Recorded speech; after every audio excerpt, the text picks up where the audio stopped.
Right, మనం super exclusive news చూస్తున్నాం. అగ్రిగోల్డ్ బాధితుల్ని ఆదుకుంటామని చెప్పి వాళ్ళ ఆస్తులనే మింగేసిన గత ప్రభుత్వ భాగోతం ఇప్పుడు బట్టబయలవుతోంది. 11 లక్షల మందికి పైగా ఉన్న బాధితులకు నయా పైసా ఇవ్వకపోగా ఏకంగా దర్యాప్తు సంస్థ కార్యాలయాల్లోనే ఆధారాలు మాయం చేసిన కుట్రలు ఒక్కొక్కటిగా బయటపడుతున్నాయి. జప్తులో ఉన్న భూములను నకిలీ పత్రాలతో కొట్టేసి మాజీ మంత్రి జోగి రమేష్ కుటుంబం కోట్లు వెనకేసుకున్న తీరు చూసి జనం ముక్కున వేలేసుకుంటున్నారు. ఈ దోపిడీ వెనుక ఇంకా ఎంతమంది పెద్దలు ఉన్నారో లాగేందుకు కూటమి ప్రభుత్వం పక్కాగా ఫోకస్ పెట్టింది. ఆస్తులన్నీ వేలం వేసి 6 నెలల్లో బాధితులకు డబ్బులు ఇచ్చేలా పక్కా ప్లాన్తో ముందుకు వెళ్తోంది.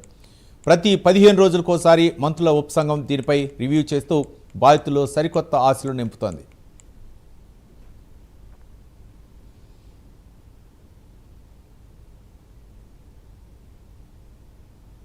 మొత్తానికి అగ్రిగోల్డ్ బాధితులకైతే మాత్రం కూటమి ప్రభుత్వం భరోసా ఇస్తుంది. దాదాపు 15 రోజులకు ఒకసారి ఆ మంత్రివర్గ ఉపసంఘం సమావేశమై వాళ్ళకైతే మాత్రం తీసుకోవాల్సినటువంటి కార్యాచరణపై అయితే మాత్రం ఒక దిశానిర్దేశం చేస్తుంది. అంతేకాకుండా గత ప్రభుత్వ హయాంలో జరిగినటువంటి ముఖ్యంగా మాజీ మంత్రి జోగి రమేష్ ఈ వ్యవహారంలో చేసినటువంటి ఏవైతే ఆరోపణలు ఎదుర్కొంటున్నారో మొత్తానికి ఆ అగ్రిగోల్డ్ బాధితులకైతే మాత్రం ఒక భరోసా ఇవ్వాలని కూటమి ప్రభుత్వం ఒక నిర్ణయం తీసుకున్నట్లు తెలుస్తుంది. ఇదే అంశానికి సంబంధించి మరింత సమాచారం మా ఏపీ అసోసియేట్ ఎడిటర్ వాసు మరిన్ని వివరాలు అందిస్తారు.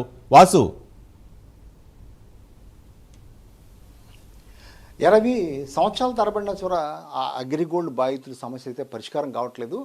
గత ప్రభుత్వంలో ఎన్నో హామీలు ఇవ్వడం జరిగింది. గత ప్రభుత్వం సమస్య పరీక్షిస్తామని చెప్పి పరిష్కరించకపోగా ఉన్న డిజిటల్ ఆధారాలను కూడా పోగొట్టే పరిస్థితి ఏర్పడింది. కూటమి ప్రభుత్వం వచ్చాక దీన్ని కసరత్తు చేసి ఎట్లాగైనా సరే వాళ్ళకి న్యాయం చేయాలని చాలా సీరియస్గా దీనిపై కసరత్తు చేస్తుంది. ఇప్పటికే వాళ్ళతో దఫదఫాలుగా కూడా సమావేశాలు ఏర్పాటు చేసి ఎలా చేయాలని న్యాయపరమైన చిక్కులను కూడా మొత్తం కూడా తొలగించుకుని ఒక 6 నెలల్లో వాళ్ళకి మొత్తం కూడా సమస్య పరిష్కరించాలని కూటమి ప్రభుత్వం ముందుకెళ్తుంది. అందులో భాగంగానే ఏర్పాట్లు కూడా చేస్తున్నారు. దీనికి సంబంధించి ఒక ప్రత్యేక న్యాయస్థానాన్ని కూడా ఏర్పాటు చేశారు, సిబ్బందిని ఏర్పాటు చేశారు. ఎందుకంటే అగ్రిగోల్డ్ బాధితులకిను మొత్తం కూడా కోర్టులో ఉన్నటువంటి యాజమాన్యానికి వస్తున్న సమస్యల కారణంగా దీన్ని ఏర్పాటు చేశారు. అయితే గత ప్రభుత్వ హయాంలో ఈ జోగి రమేష్ లాంటి వాళ్ళు మొత్తం కూడా ఈ నకిలీ పత్రాలతో ఈ భూముల్ని ఆక్రమించుకోవడం, కోట్లాది రూపాయలు కూడా సొంతం చేసుకోవడం, అరెస్టులు అవ్వడం, కేసులు ఉండటం అన్నీ కూడా మనకు తెలుసు.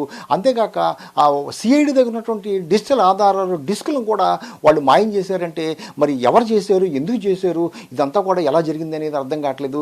గతంలో జగన్ అనేక సార్లు అగ్రిగోల్డ్ బాధితులు న్యాయం చేస్తామని చెప్పడం జరిగింది.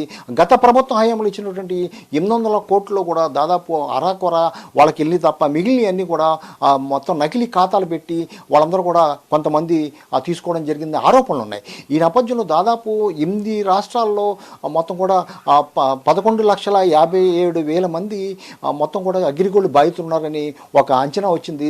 దీని ప్రకారం వీళ్ళందరికీ కూడా గత అగ్రిగోల్డ్ ఏ సంస్థ ఉందో ఆ సంస్థ 23,000 ఎకరాలు 8 రాష్ట్రాల్లో మొత్తం కూడా భూములు కొనుగోలు చేసింది. ఈ భూములు కనుక విక్రయించి ఇప్పుడు పెరిగిన రేట్లకి సంబంధించి చేస్తే మాత్రం తప్పనిసరిగా అగ్రిగోల్డ్ బాధితులు న్యాయం జరుగుద్ది. కానీ ఎవరెవరికి ఎంత ఇవ్వాలి, బాండ్లు ఏవి అనేది మొత్తం డిజిటల్ ఆధారం లేకుండా చేయడం వల్ల జాప్యం జరుగుతుంది.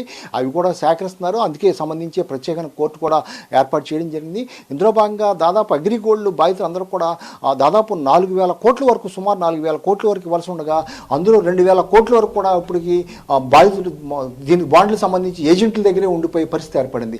ఈ సమస్యలన్నిటి కూడా సమగ్రంగా నివేదిక తీసుకుని ఒక మంత్రుల కమిటీని కూడా ఏర్పాటు చేసింది. హోంమంత్రి అనితతో పాటు మనోహర్తో పాటు అనగాని ప్రసాద్తో పాటు సత్యకుమార్ వీళ్ళందరూ కూడా దీన్ని కసరత్ చేసి ఒక కొలిక్కు తీసుకొస్తున్నారు. 6 నెలల్లో ఎట్టి పరిస్థితుల్లో కూడా వాళ్ళకి న్యాయం చేయాలి అని దానికి సంబంధించినటువంటి ఎక్కడెక్కడ ఆస్తులు ఉన్నాయో ఆస్తులు విక్రయించి నేరుగా ఎవరైతే బాధితున్నారో ఆ బాధితుల అకౌంట్లోకి నగదు వెళ్ళేందుకు కూడా చర్యలు తీసుకుంటున్నారు. కానీ గత ప్రభుత్వం మరి అనేక హామీలు ఇవ్వడం జరిగింది. గత ప్రభుత్వ హయాంలో అగ్రిగోల్డ్ బాధితులు సమస్య పరిష్కరిస్తామని చెప్పింది. సమస్య పరిష్కరించకపోగా సమస్యను సృష్టించడం, అక్కడ ఉన్న ఆస్తుల్ని వేరే వాళ్ళ జేబులోకి వేసుకోవడం, హార్డ్ డిస్కులు అయితేనే లేకపోతే డిజిటల్ ఆధారాలు అయితే ధ్వంసం చేయడం, ఇలా చేయడం పట్ల అయితే ఇప్పటివరకు కూడా జాప్యం జరిగింది. మనోహర్ కూడా చెప్పడం జరిగింది. దీనికి సంబంధించి సమగ్రమైన మొత్తం వివరాలు తీసుకోవడం జరిగింది. 6 నెలల్లో తప్పనిసరిగా కూడా ఎక్కడెక్కడ ఆస్తులు ఉన్నాయో మొత్తం గుర్తించడం జరిగింది. ఈ 23 ఎకరాలు భూములు కూడా కొనుగోలు మొత్తం విక్రయించి నేరుగా ఎవరైతే బాధితున్నారో ఆ బాధితుల జేబులోకి వెళ్ళేట్టు వాళ్ళ అకౌంట్లోకి వెళ్ళేందుకు నగదు చేసేందుకు న్యాయం చేసేందుకు చర్యలు తీసుకుంటామని చెప్తున్నారు. ఇప్పుడు అగ్రిగోల్డ్ బాధితులకైతే మొత్తానికి ఒక నమ్మకం వచ్చింది. ఈ ప్రభుత్వం వచ్చాక తప్పనిసరిగా కరెక్ట్ వేలో వెళ్తుంది, తప్పనిసరిగా న్యాయం జరుగుతుందని చెప్తుంది. కానీ గత ప్రభుత్వం జరిగినటువంటి జోగి రమేష్ లాంటి వాళ్ళు తమ జేబులు వేసుకుని అనేక విధాలుగా వీళ్ళని అబాస్పాలు చేసి ఇబ్బంది పెట్టి ఆర్థికంగా చాలామంది అగ్రిగోల్డ్లో బాధితులు ఆత్మహత్యలు కూడా చేసుకున్నారు. ఎంతోమంది ఎన్నో కుటుంబాలు రోడ్డు పడిపోయినాయి. మరి వీళ్ళకి న్యాయం చేయకపోగా ఉన్న ఆధారాలను ధ్వంసం చేయడం, ఆస్తుల్ని జేబులు వేసుకోవడం ఇవన్నీ చేయడం పట్ల అయితే ప్రస్తుత ప్రభుత్వం చాలా సీరియస్గా ఉంది. దీనికి సంబంధించి అయితే ఎవరిని ఉపేక్షించేదని చెప్పడం జరిగింది.